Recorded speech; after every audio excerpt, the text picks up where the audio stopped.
Alors bonjour, donc le projet origine de deux besoins. Au départ, pour un nouveau développement, il y a toujours une superficie qu'on doit réserver en termes d'espace vert. Alors, ce qui correspond grosso modo environ à 10 de l'espace que prend ce nouveau développement-là. Et nous avions également un fossé verbalisé qu'il fallait entretenir, s'occuper, réparer, entre guillemets. Et donc, c'est la jonction de ces deux éléments-là qui ont amené le projet tel qu'on le voit actuellement.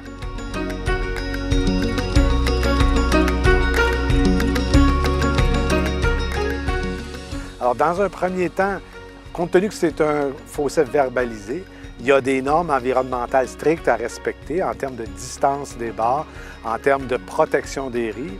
Et tant qu'à implanter des espèces végétales qui vont atteindre ces objectifs-là, on en a adjoint un objectif pédagogique, celui-là, pour permettre donc d'avoir des surfaces avec des noms de plantes, avec une flore qui est installée et qui va être facilement identifiable et disponible pour les élèves de l'école primaire de Saint-Alexandre.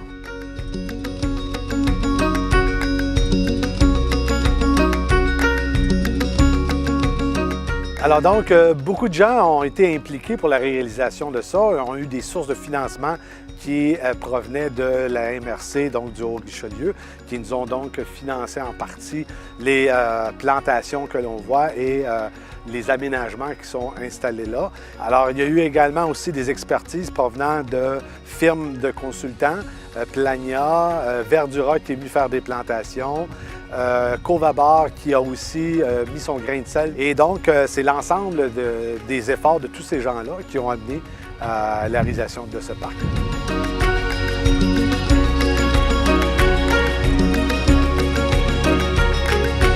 Donc, en tant qu'Ecovabar, ce qu'on fait, c'est la caractérisation.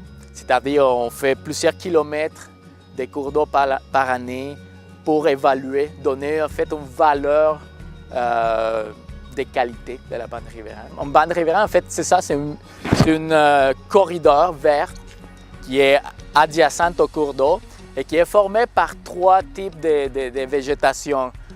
C'est-à-dire, on va avoir des plantes, on va avoir aussi des arbustes, donc des arbustes jusqu'à environ 3-4 mètres de hauteur, et des arbres, donc des érables, des chênes, etc.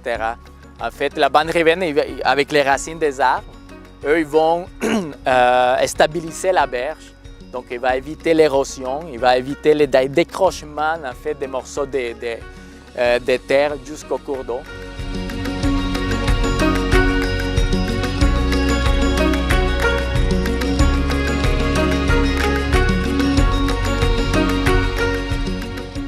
Alors donc, le parc qui a comme nom le parc Matisse, comme nom de travail. Donc, les élèves devaient sélectionner un nouveau nom. Ils ont soumis une cinquantaine de suggestions à partir de critères très précis.